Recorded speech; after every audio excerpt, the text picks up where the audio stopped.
Hello, and welcome to the channel Movie Fans. With one battle after another landing in theaters and immediately igniting debate, Paul Thomas Anderson is once again at the very center of movie culture. Its political themes and characters sparked controversy, and many questioned where it belongs in his filmography.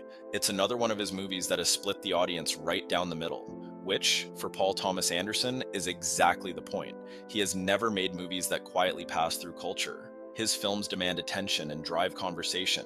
That's because Paul Thomas Anderson operates across an unusually wide range that was shaped by the movies that taught him what cinema could and should be. Some films showed him how obsession works.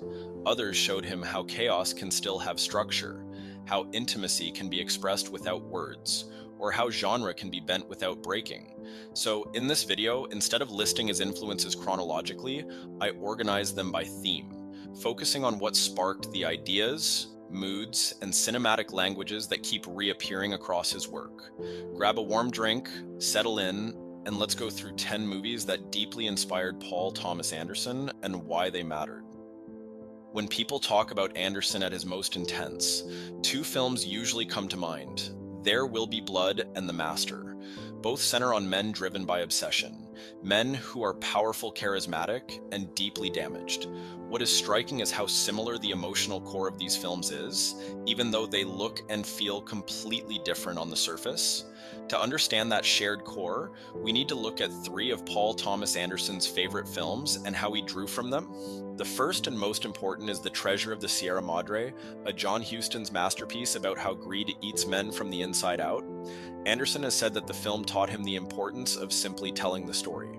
He described it as old-fashioned direct storytelling and admitted that he has never been interested in whimsical or confusing narratives. He believed the film contained all of life's questions and answers, focusing on greed, paranoia, and the darkest parts of human nature. While writing There Will Be Blood, Anderson repeatedly watched The Treasure of the Sierra Madre before going to sleep, allowing it to sink in rather than analyzing it.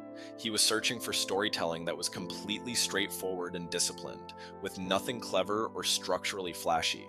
He later described the film as something he wished he knew how to make. The second film that shaped this side of his work is The Searchers, John Ford's classic Western starring John Wayne. Anderson has repeatedly included The Searchers in lists of films he believes people should see, pointing to it as a foundational work that shaped his cinematic taste. That influence is especially visible in There Will Be Blood and Licorice Pizza, two very different films that nonetheless share The Searchers' preoccupation with endurance, the characters that are driven forward by an inner restlessness.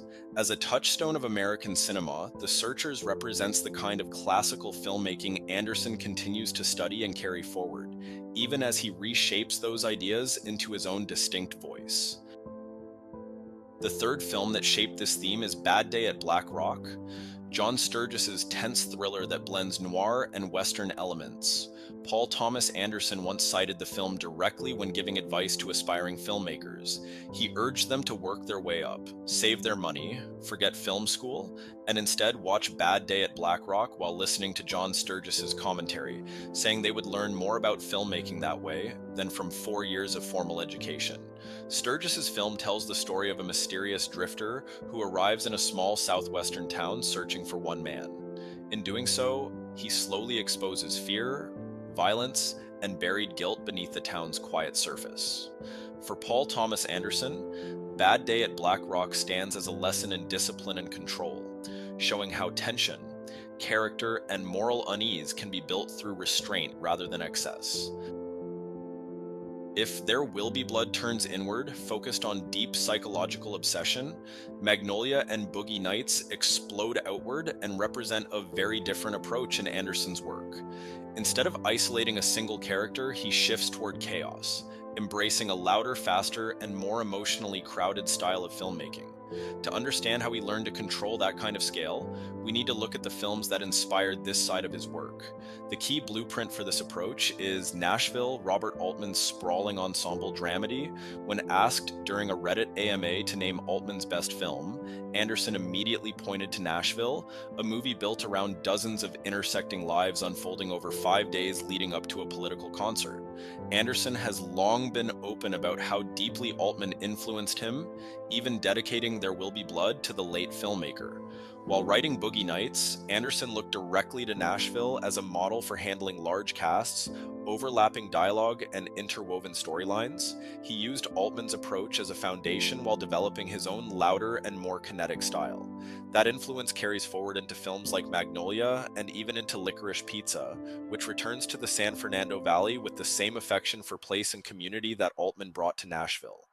While One Battle After Another shows how far he has evolved beyond direct homage, Nashville remains a defining influence and the film that taught him how to turn American chaos into a shared emotional experience. Another key influence from this period is This Is Spinal Tap, the groundbreaking mockumentary Anderson has repeatedly cited as one of his favorite films. He has openly admired its structure and observational approach, particularly the way it uses a documentary format to reveal character through behavior rather than exposition. That mockumentary DNA would later echo in his early work, especially in Boogie Nights, not as pure comedy, but as a tool for grounding larger-than-life characters in something that feels immediate and real.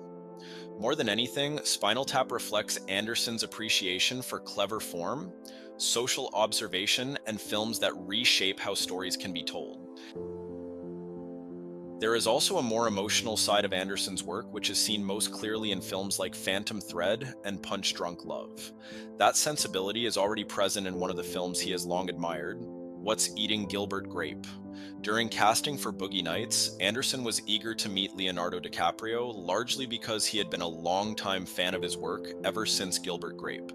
On the Bill Simmons podcast, Anderson said he was obsessed with Gilbert Grape and DiCaprio's performance in it. That admiration points to something essential in Paul Thomas Anderson's sensibility, a deep respect for performances built on quiet desperation and emotional restraint. Another key touchstone for this emotional side of his work is The Umbrellas of Cherbourg, a Jacques Demy's iconic French musical. Known for its vibrant colors, sung dialogue, and aching themes of youthful romance and separation, the film has often been cited as a point of comparison for the musicality and emotional precision in Anderson's work. While later films like La La Land draw obvious parallels, Anderson's connection runs deeper, in the way he uses rhythm, color, and era-specific detail to express feeling. Cherbourg reflects PTA's appreciation for cinema that treats emotion as something melodic. Now we return to One Battle After Another, and the ideas Paul Thomas Anderson drew from while making it. The most revealing political influence in his work is a revolutionary masterpiece called The Battle of Algiers. While preparing for One Battle After Another, Anderson repeatedly pointed people back to the film, encouraging them to watch it again as a cinematic exercise. He also revealed that it was one of the key films shown to the cast and crew during preparation, and that it became the most watched reference among them. What draws Anderson to The Battle of Algiers is its method. The film erases the line between documentary and fiction and treats power, violence, and resistance as systems rather than individual stories.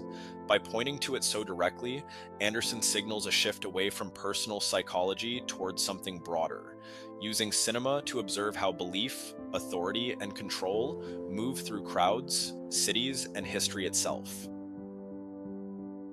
After all the obsession with power and heavy psychology, I want to end the video on something people often forget about Paul Thomas Anderson. He is humble as a moviegoer. He does not watch films like a gatekeeper protecting the correct canon. He watches like a fan. This is a side of his personality that often gets overlooked, and nowhere is that clearer than in his love for Terminator 2: Judgment Day. Paul Thomas Anderson has told a now well-known story from his early days in film school when a teacher dismissed the idea of wanting to make something like Terminator 2, suggesting that if that was your goal, you did not belong there. Anderson rejected that kind of thinking outright. He has consistently defended Terminator 2 as a great film without qualifications, not as a guilty pleasure and not as a product of its time, but simply as great cinema. It is a blockbuster that understands exactly what it is doing, and Anderson has always treated that clarity and confidence as something to admire rather than apologize for. That same instinct carries over to his love for Jackie Brown, the Quentin Tarantino film he has repeatedly singled out as his favorite. Anderson has praised Jackie Brown for its tenderness, its patience, and its focus on people who feel time slipping away. He has spoken about how emotional the film is for him and how it values character and humanity over cleverness or flash. So, it is important to say that when you look back at the films that inspired Paul Thomas Anderson, underneath all of his work is a filmmaker who never lost the joy of watching. Thank you for your time. If you like these sorts of breakdowns, make sure to like and subscribe for more content to come. Until next time.